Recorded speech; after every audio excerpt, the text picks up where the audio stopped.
ಲಾಲ್ಬಾಗ್ ಮಾರಾಟಕ್ಕಿದೆ. ಬೆಂಗಳೂರಿನ ಶ್ವಾಸತಾಣದ ಕುರಿತಾದ ಇಂತಹ ಕರಪತ್ರಗಳು ಲಾಲ್ಬಾಗ್ನಲ್ಲಿ ನಿತ್ಯ ವಿಹರಿಸುವವರನ್ನ ಈಗ ಆತಂಕಕ್ಕೆ ದೂಡ್ತಾ ಇದೆ. ಹಾಗಾದರೆ ಲಾಲ್ಬಾಗ್ ಜಾಗ ಖರೀದಿಸೋದು ಯಾರು ಎಂಬ ಪ್ರಶ್ನೆ ಎದುರಾಗಬಹುದು. ಅದಕ್ಕೆ ಉತ್ತರ ರಾಜ್ಯ ಸರ್ಕಾರ. ಸಾರಿಗೆ ಮೂಲಸೌಕರ್ಯಕ್ಕಾಗಿ ಐತಿಹಾಸಿಕವಾದ ಹಸಿರು ತಾಣ ಈಗ ಕಾಂಕ್ರೀಟ್ ಕಾಡಾಗುವ ಭೀತಿ ಎದುರಿಸ್ತಾ ಇದೆ. ಉದ್ದೇಶಿತ ಅವಳಿ ಸುರಂಗ ರಸ್ತೆ ಯೋಜನೆಗಾಗಿ ಲಾಲ್ಬಾಗ್ ಸಸ್ಯೋದ್ಯಾನದ 5 ಎಕರೆ ಜಾಗವನ್ನು ಬೆಳೆಸಿಕೊಳ್ಳುವುದಾಗಿ ರಾಜ್ಯ ಸರ್ಕಾರ ಹೈಕೋರ್ಟ್ಗೆ ಅಫಿಡವಿಟ್ ಸಲ್ಲಿಸಿದೆ. ಇದೇ ವಿಚಾರ ಲಾಲ್ಬಾಗ್ ಉಳಿಸಿ ಜನಾಂದೋಲನಕ್ಕೂ ಈಗ ವೇದಿಕೆಯಾಗ್ತಾ ಇದೆ. ಜನಚಳವಳಿಯ ಭಾಗವಾಗಿಯೇ ಪರಿಸರವಾದಿಗಳು ಹಾಗೂ ಪ್ರತಿಪಕ್ಷಗಳ ನಾಯಕರು ಲಾಲ್ಬಾಗ್ ಮಾರಾಟಕ್ಕಿದೆ ಎಂಬ ಕರಪತ್ರಗಳನ್ನು ಹಂಚಿ ಶ್ವಾಸತಾಣ ಉಳಿಸಲು ಜನಜಾಗೃತಿ ಮೂಡಿಸ್ತಾ ಇದ್ದಾರೆ. ಹಾಗಾದರೆ ಬೆಂಗಳೂರಿಗೆ ಟನಲ್ ರಸ್ತೆ ಬೇಡವೇ? ಸಂಚಾರ ದಟ್ಟಣೆಗೆ ಪರಿಹಾರ ಕಂಡುಕೊಳ್ಬಾರ್ದಾ ಎಂಬ ಪ್ರಶ್ನೆಯೂ ಬರಬಹುದು. ಬೆಳೆಯುತ್ತಿರುವ ಬೆಂಗಳೂರಿಗೆ ಅಭಿವೃದ್ಧಿ ಬೇಡವೇ ಬೇಡ ಅನ್ನುವಂತಿಲ್ಲ. ಆದರೆ ಬೆಂಗಳೂರಿನ ಇತಿಹಾಸ ಹಾಗೂ ಪರಿಸರವನ್ನ ಬಲಿಕೊಟ್ಟು ಮಾಡುವ ಅಭಿವೃದ್ಧಿ ಬೇಕಾ ಎಂಬುದು ಚರ್ಚೆಗೆ ಇಂಬು ಕೊಟ್ಟಿದೆ. ವೀಕ್ಷಕರೇ, ಇವತ್ತಿನ ವಿಡಿಯೋದಲ್ಲಿ ವಿವಾದಿತ ಸುರಂಗ ರಸ್ತೆ ಯೋಜನೆಯ ಅಸಲಿ ಕಥೆ ಏನು, DPRನಲ್ಲಿರುವ ಅಸಂಬದ್ಧತೆಗಳೇನು, ಟೆಂಡರ್ ಪ್ರಕ್ರಿಯೆ ಯಾವ ಹಂತದಲ್ಲಿದೆ, ಪರಿಸರವಾದಿಗಳು ಯಾಕೆ ಯೋಜನೆಯನ್ನು ವಿರೋಧಿಸ್ತಾ ಇದ್ದಾರೆ ಎಂಬುದರ ಬಗ್ಗೆ ವಿಶ್ಲೇಷಣೆ ಮಾಡೋಣ. ನಮಸ್ಕಾರ. ದ ಫೆಡರಲ್ ಕರ್ನಾಟಕದ ಫೋಕಸ್ ಪುಲ್ಲರ್ಗೆ ಸ್ವಾಗತ. ನಾನು ಚಂದ್ರಪ್ಪ. ರಾಜ್ಯ ಸರ್ಕಾರ 19,000 ಕೋಟಿ ರು ವೆಚ್ಚದಲ್ಲಿ ಅವಳಿ ಸುರಂಗ ರಸ್ತೆ ನಿರ್ಮಾಣ ಯೋಜನೆಗೆ ಸಿದ್ಧಪಡಿಸಿರುವ DPR ಮತ್ತು ಕರೆದಿರುವ ಟೆಂಡರ್ ಎರಡೂ ಕೂಡ ಈಗ ನ್ಯಾಯಾಲಯದ ಅಂಗಳ ಸೇರಿವೆ. ಮೊದಲಿಗೆ ನಾವು ಈ ಯೋಜನೆಯ ವ್ಯಾಪ್ತಿಯನ್ನು ಅರ್ಥ ಮಾಡಿಕೊಳ್ಬೇಕು. ಬೆಂಗಳೂರಿನ ಹೆಬ್ಬಾಳದಿಂದ ಸಿಲ್ಕ್ ಬೋರ್ಡ್ ವರೆಗಿನ ಟ್ರಾಫಿಕ್ ಸಮಸ್ಯೆಗೆ ಮುಕ್ತಿಯಾಡಲು ರಾಜ್ಯ ಸರ್ಕಾರ ಅವಳಿ ಸುರಂಗ ರಸ್ತೆ ಯೋಜನೆಯನ್ನು ಪ್ರಸ್ತಾಪಿಸಿದೆ. ಇದಕ್ಕಾಗಿ 2025 ಜುಲೈ 14ರಂದು ಅಧಿಕೃತವಾಗಿ ಟೆಂಡರ್ ಅಧಿಸೂಚನೆಯನ್ನು ಹೊರಡಿಸಿತ್ತು. ಬಿಡ್ ಸಲ್ಲಿಕೆ, ಅದರ ಪೂರ್ವ ಪ್ರಕ್ರಿಯೆಗಳು ಮತ್ತು RFP ಅಂದರೆ ರಿಕ್ವೆಸ್ಟ್ ಫಾರ್ ಪ್ರಪೋಸಲ್ ದಾಖಲೆಗಳ ಸಿದ್ಧತೆಯು ನಡೆದಿತ್ತು. ಇಷ್ಟೇ ಅಲ್ಲ, 2024 ನವೆಂಬರ್ 26ರಂದು ಕರ್ನಾಟಕ ರಾಜ್ಯ ಪರಿಸರ ಪರಿಣಾಮ ಮೌಲ್ಯಮಾಪನ ಪ್ರಾಧಿಕಾರವು ಈ ಸುರಂಗ ಮಾರ್ಗ ಯೋಜನೆಗೆ ಯಾವುದೇ ಪೂರ್ವ ಪರಿಸರ ಅನುಮತಿ ಅಗತ್ಯವಿಲ್ಲ ಎಂಬ ಪತ್ರ ನೀಡಿ ಹಸಿರು ನಿಶಾನೆಯನ್ನು ತೋರಿಸಿತ್ತು. ಆದರೆ ಈಗ ಇಡೀ ಪ್ರಕ್ರಿಯೆ ಹೈಕೋರ್ಟ್ ಮೆಟ್ಲೇರಿದೆ. ವೀಕ್ಷಕರೇ, ಯಾವುದೇ ಒಂದು ಸರ್ಕಾರ ಅಥವಾ ಸಂಸ್ಥೆ ಒಂದು ಬೃಹತ್ ಯೋಜನೆ ಮಾಡುವಾಗ DPR ಅತ್ಯಂತ ನಿಖರವಾಗಿರಬೇಕು. ಆದರೆ ಈ ಯೋಜನೆಯ DPR ಕೇಳಿದ್ರೆ ನೀವೇ ಗಾಬರಿ ಪಡ್ತೀರಾ. ಖಾಸಗಿ ಸಂಸ್ಥೆ ತಯಾರಿಸಿರುವ DPR ಪರಿಶೀಲನೆಗಾಗಿ ರಾಜ್ಯ ಸರ್ಕಾರ ತಜ್ಞರ ಸಮಿತಿಯನ್ನ ನೇಮಿಸಿತ್ತು. ಆ ಸಮಿತಿ ನೀಡಿರುವ 89 ಪುಟಗಳ ವರದಿಯಲ್ಲಿ ಹಲವು ಸ್ಫೋಟಕ ಸಂಗತಿಗಳು ಬೆಚ್ಚಿ ಬೀಳಿಸುವಂತಿವೆ. ಅವುಗಳಲ್ಲಿ ಮೊದಲನೆಯದ್ದು ಮಣ್ಣು ಪರೀಕ್ಷೆ. ಬೆಂಗಳೂರಿನ ಉತ್ತರ ಮತ್ತು ದಕ್ಷಿಣ ಸಂಪರ್ಕಿಸುವ ಸುರಂಗ ಕೊರೆಯಬೇಕಾದರೆ 106 ಕಡೆ ಮಣ್ಣು ಮತ್ತು ಭೂಗರ್ಭದ ಪರೀಕ್ಷೆ ನಡೆಸಬೇಕು. ಆದರೆ ಇಲ್ಲಿ ಕೇವಲ 4 ಸ್ಥಳಗಳ ಮಣ್ಣಿನ ಪರೀಕ್ಷೆಯನ್ನು ಆಧರಿಸಿ ಬೃಹತ್ ಯೋಜನೆಯನ್ನು ರೂಪಿಸಲಾಗಿದೆ. ಎರಡನೆಯದು ಮೆಟ್ರೋ ಮಾರ್ಗದೊಂದಿಗೆ ಅಡಚಣೆ. ಉದ್ದೇಶಿತ ಸುರಂಗ ಮಾರ್ಗವು ನಮ್ಮ ಮೆಟ್ರೋದ ಅಂಡರ್ಗ್ರೌಂಡ್ ಮತ್ತು ಮೇಲ್ಸೇತುವೆ ಮಾರ್ಗಗಳಿಗೆ ತೀರಾ ಸಮಾನಾಂತರವಾಗಿದೆ. ಇದರಿಂದ ಮೆಟ್ರೋ ಪಿಲ್ಲರ್ಗಳ ಫೌಂಡೇಶನ್ ಮತ್ತು ಸುರಂಗದ ಮಧ್ಯೆ ಕೆಲವು ಮೀಟರ್ಗಳ ಅಂತರವಿರಲಿದೆ. ಇದು ಮೆಟ್ರೋ ಸುರಕ್ಷತೆಗೆ ಧಕ್ಕೆ ತರಬಹುದು ಎಂಬುದು ಸಮಿತಿಯ ಆತಂಕವಾಗಿತ್ತು. ಮೂರನೆಯದ್ದು ಅವೈಜ್ಞಾನಿಕವಾದ ದತ್ತಾಂಶ. ಬೆಂಗಳೂರಿನ ಸಂಚಾರ ದಟ್ಟಣೆಯ ಪ್ರಾಥಮಿಕವಾದ ಟ್ರಾಫಿಕ್ ಡೇಟಾ ಮತ್ತು ಸಮಗ್ರ ಭೂವೈಜ್ಞಾನಿಕ ತಪಾಸಣೆಗಳಿಲ್ಲದೆ ವೆಚ್ಚವನ್ನು ಅಂದಾಜಿಸಲಾಗಿದೆ. ವೀಕ್ಷಕರೇ, ಇದು ತಜ್ಞರ ಸಮಿತಿ ಕಂಡುಕೊಂಡ ಲೋಪಗಳಾದರೆ ಇನ್ನು ಲಾಲ್ಬಾಗ್ ಕೂಡ ಯೋಜನೆಯಿಂದ ದೊಡ್ಡ ಅಪಾಯ ಎದುರಿಸಲಿದೆ. ಇಲ್ಲಿ ಲಾಲ್ಬಾಗ್ ಎದುರಿಸುವ ಅಪಾಯಗಳೇನು, ಪರಿಸರವಾದಿಗಳು ಹಾಗೂ ತಜ್ಞರ ಆಕ್ಷೇಪಣೆಗಳೇನು ಎಂಬುದನ್ನು ನೋಡೋಣ. ಉದ್ದೇಶಿತ ಟನಲ್ ರಸ್ತೆ ನಿರ್ಮಾಣಕ್ಕಾಗಿ ಲಾಲ್ಬಾಗ್ನ 5 ಎಕರೆ ಜಾಗವನ್ನು ಪ್ರವೇಶ ಮತ್ತು ನಿರ್ಗಮನ ದಾರಿಗಳಿಗಾಗಿ ಬಳಸಿಕೊಳ್ಳಲು ರಾಜ್ಯ ಸರ್ಕಾರ ಮುಂದಾಗಿದೆ. ಉದ್ದೇಶಿತ ಸುರಂಗ ಮಾರ್ಗವು ಲಾಲ್ಬಾಗ್ನ ಬಂಡೆಯನ್ನು ಸೀಳಿಕೊಂಡು ಹೋಗುವುದರಿಂದ ಸುಮಾರು 300 ಶತಕೋಟಿ ವರ್ಷಗಳ ಹಳೆಯ ಪೆನಿನ್ಸುಲರ್ ಬಂಡೆಗೆ ಅಪಾಯ ಎದುರಾಗಲಿದೆ. 1975ರಲ್ಲಿ ಲಾಲ್ಬಾಗ್ ಬಂಡೆಯನ್ನು ಜಿಯೋಲಾಜಿಕಲ್ ಸರ್ವೆ ಆಫ್ ಇಂಡಿಯಾ ರಾಷ್ಟ್ರೀಯ ಸ್ಮಾರಕವನ್ನಾಗಿ ಘೋಷಣೆ ಮಾಡಿತ್ತು. ಈ ಶಿಲಾ ರಚನೆಯಡಿಯಲ್ಲಿಯೇ ಈಗ ಸುರಂಗ ರಸ್ತೆ ಹಾದು ಹೋಗುವುದರಿಂದ ಸ್ಮಾರಕಕ್ಕೆ ಧಕ್ಕೆಯಾಗುವ ಭೀತಿ ಎದುರಾಗ್ತಾ ಇದೆ. ಜೊತೆಗೆ ಕರ್ನಾಟಕದ ಉದ್ಯಾನಗಳ ಸಂರಕ್ಷಣೆ ಕಾಯ್ದೆಯ ಸ್ಪಷ್ಟ ಉಲ್ಲಂಘನೆಯೂ ಆಗಲಿದೆ. ಇನ್ನು ಟನಲ್ ರಸ್ತೆ ನಿರ್ಮಾಣದಿಂದ ಲಾಲ್ಬಾಗ್ನ ಜೀವ ವೈವಿಧ್ಯತೆಗೂ ಅಪಾಯ ತರಲಿದೆ. ಲಾಲ್ಬಾಗ್ ಕೆರೆ ಮತ್ತು ಅದರ ಸುತ್ತಲಿನ ಪರಿಸರವು ಬೆಂಗಳೂರಿನ ಅಂತರ್ಜಲ ಮಟ್ಟವನ್ನು ಕಾಯ್ದುಕೊಳ್ಳುವಲ್ಲಿ ಪ್ರಮುಖ ಪಾತ್ರ ವಹಿಸಿದೆ. ಇಲ್ಲಿ ಕಾಮಗಾರಿ ನಡೆದರೆ ನಗರದ ಜಲಮೂಲಕ್ಕೆ ಭಾರೀ ಹೊಡೆತ ಬೀಳಲಿದೆ. 100 ಪ್ರಭೇದದ ಪಕ್ಷಿಗಳು, ಕೀಟಗಳು ಆವಾಸ ಬದಲಿಸುವ ಸಾಧ್ಯತೆಯೂ ಇದೆ. ವೀಕ್ಷಕರೇ, ಮುಖ್ಯವಾಗಿ ಗಮನಿಸಬೇಕಾದ ವಿಷಯ ಎಂದರೆ ಲಾಲ್ಬಾಗ್ನಲ್ಲಿ ಇರುವ ಭೂಮಿಯ ಮೇಲಿನ ಅತ್ಯಂತ ಹಳೆಯ 300 ಕೋಟಿ ವರ್ಷಗಳ ಹಿಂದೆ ಸಂರಚನೆಗೊಂಡಿರುವ ಬಂಡೆ.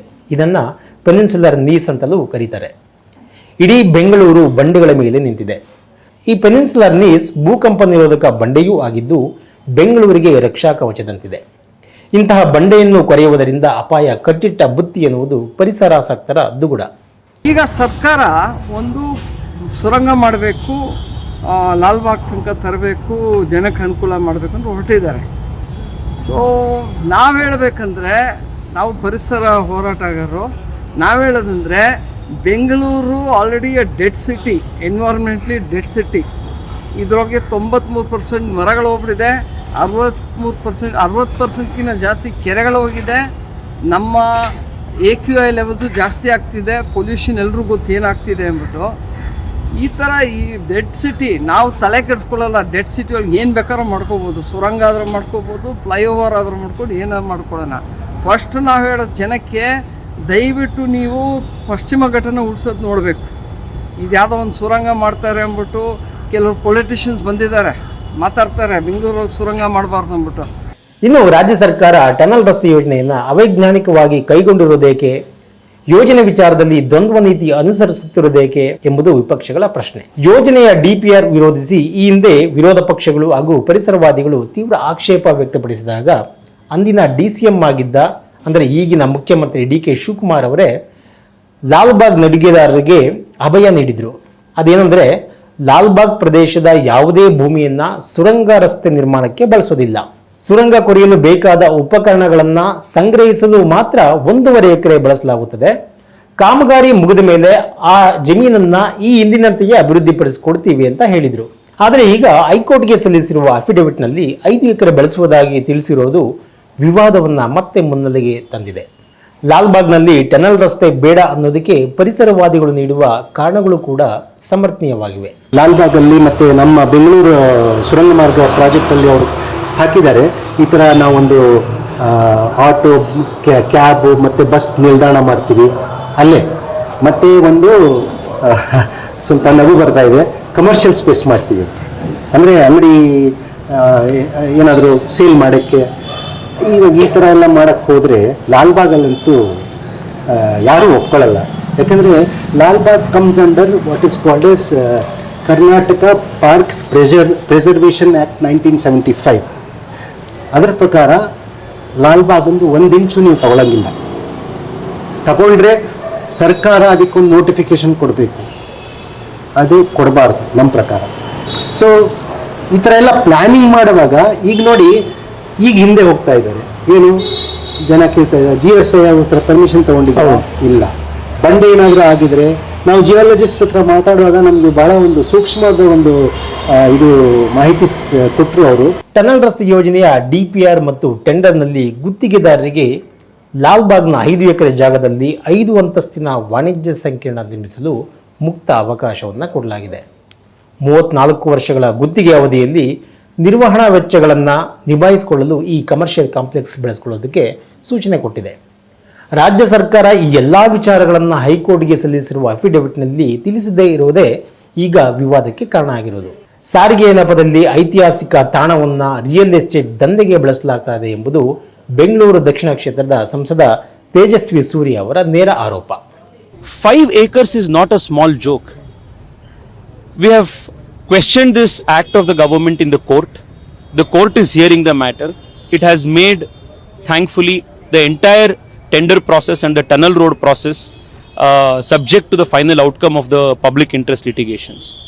What is even more alarming is that the tender permits the contractor to build a 5-story commercial complex in the 5 acres in Lalbagh that they want to acquire. It is all written in black and white in the tender documents and in the DPR. Our fight is not against any infrastructure project. Our fight is not against development. We want development, but we want the right kind of development. Please do not spoil whatever little green heritage is left of Bengaluru for real estate projects. Bengaluru ಮಹಾನಗರ ಭೂ ಸಾರಿಗೆ ಪ್ರಾಧಿಕಾರದ ಕಾಯ್ದೆಯಡಿ ನಗರದ ಪ್ರಮುಖ ಸಾರಿಗೆ ಯೋಜನೆಗಳಿಗೆ ವ್ಯವಸ್ಥಿತವಾದ ಅನುಮೋದನೆ ಬೇಕು. ಆದರೆ ನಿಯಮದಂತೆ ಟನಲ್ ರಸ್ತೆಗೆ ಅನುಮತಿ ಪಡೆದಿಲ್ಲ. ಯಾವುದೇ ಅಧಿಕೃತ ತಜ್ಞರ ಅಧ್ಯಯನ ಇಲ್ಲದೆ ಸೂಕ್ಷ್ಮ ವಲಯದಲ್ಲಿ ವಾಣಿಜ್ಯ ಚಟುವಟಿಕೆಗೆ ಟೆಂಡರ್ ಷರತ್ತು ವಿಧಿಸಿರುವುದು ಕಾನೂನು ಬಾಹಿರ ಅನ್ನೋದು ತಜ್ಞರ ವಾದ. ಇನ್ನು ಬಿಡ್ ಪ್ರಕ್ರಿಯೆ ಅಂತಿಮವಾಗದಿರಲು ಇರುವ ಕಾರಣಗಳನ್ನು ನೋಡೋದಾದರೆ, ಅವಳಿ ಸುರಂಗ ಮಾರ್ಗವು ನ್ಯಾಯಾಲಯದ ಅಂತಿಮ ತೀರ್ಪಿಗೆ ಒಳಪಟ್ಟಿರಲಿದೆ. ಕೋರ್ಟ್ ಅನುಮತಿ ನೀಡುವವರೆಗೂ ಸರ್ಕಾರ ಗುತ್ತಿಗೆಯನ್ನು ಅಧಿಕೃತವಾಗಿ ಹಸ್ತಾಂತರಿಸಲು ಸಾಧ್ಯವಿಲ್ಲ. ಇನ್ನು ಲಾಲ್ಬಾಗ್ನಲ್ಲಿ ಮರಗಳನ್ನು ಕಡಿಯುವ ಸಂಬಂಧ ಹೈಕೋರ್ಟ್ ನೀಡುವ ಮಧ್ಯಂತರ ತಡೆಯಾಜ್ಞೆ ಮುಂದುವರೆದಿದೆ. ಇದರಿಂದ ಸುರಂಗಗಳ ಪ್ರವೇಶ ಮತ್ತು ನಿರ್ಗಮನ ದ್ವಾರಕ್ಕೆ ಜಾಗ ಸಿಗದೆ ಬಿಡ್ ಪ್ರಕ್ರಿಯೆಯನ್ನು ಅಂತಿಮಗೊಳಿಸಲು ಆಗ್ತಾ ಇಲ್ಲ. ಸುರಂಗ ಮಾರ್ಗದಿಂದ ಲಾಲ್ಬಾಗ್ನ ಭೂಗರ್ಭ ಮತ್ತು ಪೆನಿನ್ಸುಲರ್ ನೀಸ್ ಬಂಡೆಗೆ ಆಗುವ ಹಾನಿಯ ಕುರಿತು ಜಿಯೋಲಾಜಿಕಲ್ ಸರ್ವೆ ಆಫ್ ಇಂಡಿಯಾದಿಂದ ಕಡ್ಡಾಯವಾಗಿ ವರದಿ ಪಡೆಯುವಂತೆ ಕೋರ್ಟ್ ಸೂಚನೆ ಕೊಟ್ಟಿದೆ. ಇದು ಕೂಡ ಟೆಂಡರ್ ಪ್ರಕ್ರಿಯೆಯನ್ನು ಪೂರ್ಣಗೊಳಿಸಲು ಸರ್ಕಾರಕ್ಕೆ ಅಡ್ಡಿಯಾಗಿದೆ. ಈಗಾಗಲೇ ಬಿಡ್ಡಿಂಗ್ ತಾಂತ್ರಿಕ ಪ್ರಕ್ರಿಯೆಯಲ್ಲಿ ಅದಾನಿ ಸಮೂಹ ಅತ್ಯಂತ ಕಡಿಮೆ ಮೊತ್ತವನ್ನು ನಮೂದಿಸಿ ಲೋಯೆಸ್ಟ್ ಬಿಡ್ಡರ್ ಆಗಿದ್ದರೂ ಇಡೀ ಪ್ರಕ್ರಿಯೆಗೆ ಹೈಕೋರ್ಟ್ ಕಾನೂನಿನ ಬ್ರೇಕ್ ಹಾಕಿದೆ. ಒಂದು ವೇಳೆ ಅದಾನಿ ಸಮೂಹವು ಲೋಯೆಸ್ಟ್ ಬಿಡ್ಡರ್ ಆಗಿ ಅಧಿಕೃತವಾಗಿ ಒಪ್ಪಂದಕ್ಕೆ ಸಹಿ ಹಾಕಿ ಕೆಲಸ ಆರಂಭಿಸಿದ್ರೂ ನಾಳೆ ಕೋರ್ಟ್ ಪರಿಸರ ಕಾಳಜಿ ಅಥವಾ ಡಿಪಿಆರ್ ಲೋಪಗಳ ಹಿನ್ನೆಲೆಯಲ್ಲಿ ಯೋಜನೆಗೆ ಬ್ರೇಕ್ ಹಾಕಿದರೆ ಅದಾನಿ ಸಮೂಹ ಕಾಮಗಾರಿಯನ್ನು ತಕ್ಷಣವೇ ನಿಲ್ಲಿಸಬೇಕಾಗುತ್ತೆ. ನ್ಯಾಯಾಲಯದ ವಿಚಾರಣೆ ಮಾಹಿತಿಯನ್ನು ಗುತ್ತಿಗೆದಾರ ಸಂಸ್ಥೆಗೆ ಕಡ್ಡಾಯವಾಗಿ ಲಿಖಿತ ರೂಪದಲ್ಲಿ ಒದಗಿಸಬೇಕು ಎಂದು ಹೈಕೋರ್ಟ್ ಸೂಚನೆ ಕೊಟ್ಟಿರುವುದು ಕೂಡ ಬಿಡ್ ಅಂತಿಮಗೊಳಿಸಲು ಸರ್ಕಾರಕ್ಕೆ ಸಾಧ್ಯವಾಗದಂತಾಗಿದೆ. ಟನ್ನಲ್ ರಸ್ತೆ ವಿರೋಧಿಸಿ ಸಲ್ಲಿಕೆಯಾಗಿರುವ ಸಾರ್ವಜನಿಕ ಹಿತಾಸಕ್ತಿ ಅರ್ಜಿಗಳ ವಿಚಾರಣೆ ನಡೆಸುತ್ತಿರುವ ನ್ಯಾಯಾಲಯದ ನಿಲುವನ್ನು ನೋಡುವುದಾದರೆ, ನಟ ರಂಗಕರ್ಮಿ ಪ್ರಕಾಶ್ ಬೆಳವಾಡಿ, ಮಾಜಿ ಮುಖ್ಯ ಕಾರ್ಯದರ್ಶಿ doctor A Ravindra, citizen action forum ಸೇರಿದಂತೆ ಹಲವರು ಯೋಜನೆಗೆ ತಡೆ ಕೋರಿ PIL ಸಲ್ಲಿಸಿದ್ದಾರೆ. ನೀವು ಬೇರೆ ರಾಜ್ಯದಲ್ಲಿ ಬೇರೆ ಜಾಗಗಳನ್ನ ಬೆಳೆಸಬೇಕಂದ್ರೆ ಅದಕ್ಕೆ ಏನು ಮಾರ್ಗ? ಅದಕ್ಕೆ ಅವ್ರಿಗೆ ಅದಲ್ಲಪ್ಪ, ಅದರಿಂದ ಒಳ್ಳೇದಲ್ಲ, ನಿಮ್ಗೆ ಏನು ಅಗತ್ಯ ಕೇಳಿ, ಅದಕ್ಕೆ ಫ್ಲೈಓವರ್ ಬೇಕಾ ಹೇಳ್ತೀವಿ, ಹಂಗಿರ್ಬೇಕು. ಅದು ಡಿಸೈನ್ ಅಂದ್ರೆ ಏನು ಅಗತ್ಯ ಹೇಳಿ, ಅದಕ್ಕೆ ಉಪಾಯ ಏನು ಹೇಳಿ, ಆ ಉಪಾಯ ಇಂಜಿನಿಯರಿಂಗ್ ಆಗಬೇಕು. ಮೊದಲೇ ಇಂಜಿನಿಯರಿಂಗ್ ಪ್ರಾಜೆಕ್ಟ್ ಇಂದ ಶುರು ಆಗಬಾರ್ದು ಇದು. ಈಗ ನೋಡಿ, ಟನೆಲ್ ರೋಡ್ಗೆ 1200-1300 ಕೋಟಿನೂ ಆಗುತ್ತೆ ಒಂದು ಕಿಲೋಮೀಟರ್ಗೆ. ಒಂದು ಕಿಲೋಮೀಟರ್ ದುಡ್ಡು ಖರ್ಚು ಮಾಡ್ತೀನಿ ಅಂದ್ರೆ ನಿಮ್ಗೆ ಏನ್ರಿ ನೀವೇನು ನಿಮ್ಗೆ ಕರ್ನಾಟಕದಲ್ಲಿ ಬೇರೆ ಜನಕ್ಕೆ ಏನಾದ್ರು ಬೇಕು ಅಂತ ಅನ್ಸಲ್ವಾ ನಿಮ್ಗೆ? ಇಷ್ಟು ದುಡ್ಡು ಬೆಂಗಳೂರು ಒಂದ್ರಲ್ಲೇ ನೀವು ಖರ್ಚು ಮಾಡ್ತೀರಾ, ಅದು ಅಷ್ಟು ಬರೀ ಕಾರ್ ಓಡಿಸೋರಿಗೆ ಮಾಡ್ತೀರಾ ಅಂತಂದ್ರೆ ನೀವು ಮಾತಾಡೋದಿಕ್ಕೂ ನೀವು ಮಾಡೋದಿಕ್ಕೂ ಎಷ್ಟು ದೊಡ್ಡ ವ್ಯತ್ಯಾಸ ನೀವು ಕಲ್ಪಿಸ್ಕೊಂಡಿದ್ದೀರಿ ನೀವು. ಅರ್ಜಿಯೊಂದಿಗೆ ಬರೋಬ್ಬರಿ 7,000 ಪುಟಗಳ ದಾಖಲೆಗಳನ್ನು ನ್ಯಾಯಾಲಯಕ್ಕೆ ಒದಗಿಸಿದ್ದಾರೆ. ಇತ್ತೀಚೆಗೆ ಸಾರ್ವಜನಿಕ ಹಿತಾಸಕ್ತಿ ಅರ್ಜಿಗಳ ವಿಚಾರಣೆ ನಡೆಸಿದ್ದ ಹೈಕೋರ್ಟ್ ಮುಖ್ಯ ನ್ಯಾಯಮೂರ್ತಿ ವಿಭು ಬಕ್ರು ಮತ್ತು ನ್ಯಾಯಮೂರ್ತಿ KS ಹೇಮಲೇಖ ಅವರ ವಿಭಾಗೀಯ ಪೀಠ ರಾಜ್ಯ ಸರ್ಕಾರಕ್ಕೆ ಕಠಿಣವಾದ ಒಂದು ಸಂದೇಶವನ್ನು ನೀಡಿದೆ. ಅದೇನೆಂದರೆ, ಬೆಂಗಳೂರಿನಲ್ಲಿ ಟ್ರಾಫಿಕ್ ಅನ್ನೋದು ದೊಡ್ಡ ಸಮಸ್ಯೆ, ಅದಕ್ಕೆ ಪರಿಹಾರ ಕೂಡ ಬೇಕು. ಆದರೆ ನಿಯಮಗಳನ್ನು ಗಾಳಿಗೆ ತೂರಿ ಯೋಜನೆ ಮಾಡೋದಕ್ಕೆ ಯಾವುದೇ ಕಾರಣಕ್ಕೂ ಬಿಡುವುದಿಲ್ಲ. ಸುರಂಗ ರಸ್ತೆ ಯೋಜನೆಯ ಇಡೀ ಟೆಂಡರ್ ಪ್ರಕ್ರಿಯೆ ಈಗ ಸಲ್ಲಿಕೆಯಾಗಿರುವ PILಗಳ ಅಂತಿಮ ತೀರ್ಪಿಗೆ ಒಳಪಡಲಿದೆ ಎಂದು ಸ್ಪಷ್ಟವಾಗಿ ಸರ್ಕಾರಕ್ಕೆ ಸೂಚನೆ ಕೊಟ್ಟಿತ್ತು. ವೀಕ್ಷಕರೇ, ಯಾವುದೇ ನಗರ ಬೆಳೆಯಬೇಕಾದರೆ ಅಭಿವೃದ್ಧಿ ಅಗತ್ಯ, ಆದರೆ ಅದರಿಂದ ಪರಿಸರ ನಾಶವಾಗಬಾರದು. ಒಂದು ಕಡೆ 19,000 ಕೋಟಿಯ ಬೃಹತ್ ಟನಲ್ ಯೋಜನೆ ಜಾರಿಗೆ ತರಲು ಸರ್ಕಾರ ಹಠಕ್ಕೆ ಬಿದ್ದಿದೆ. ಇನ್ನೊಂದೆಡೆ ಪ್ರಕೃತಿ ಉಳಿಸಲು ಸಾರ್ವಜನಿಕರು ಜನ ಚಳವಳಿಗೆ ಧುಮುಕಿರುವುದು ಟನಲ್ ಯೋಜನೆಯನ್ನ ಅಡಗತ್ತರೆಯಲ್ಲಿ ಸಿಲುಕಿಸಿದೆ. ಆಗಸ್ಟ್ 20ರಂದು ಸಾರ್ವಜನಿಕ ಹಿತಾಸಕ್ತಿ ಅರ್ಜಿಗಳ ಮುಂದುವರೆದ ವಿಚಾರಣೆ ಹೈಕೋರ್ಟ್ನಲ್ಲಿ ನಡೆಯಲಿದೆ. ಅಂದು ಯೋಜನೆಯ ಭವಿಷ್ಯ ಯಾವ ತಿರುವು ಪಡೆದುಕೊಳ್ಳಲಿದೆ ಎಂಬುದೇ ಇಲ್ಲಿ ತೀವ್ರ ಕುತೂಹಲ ಮೂಡಿಸಿದೆ. ವೀಕ್ಷಕರೇ, ಇದಾಗಿತ್ತು ಫೋಕಸ್ ಪುಲ್ಲರ್. ನಾಳೆ ಹೊಸ ವಿಷಯದೊಂದಿಗೆ ನಿಮ್ಮ ಮುಂದೆ ಬರ್ತೀವಿ. ಅಲ್ಲಿವರೆಗೆ ದ ಫೆಡರಲ್ ಕರ್ನಾಟಕ ಯೂಟ್ಯೂಬ್ ನೋಡ್ತಾ ಇರಿ, ಸಬ್ಸ್ಕ್ರೈಬ್ ಮಾಡಿ.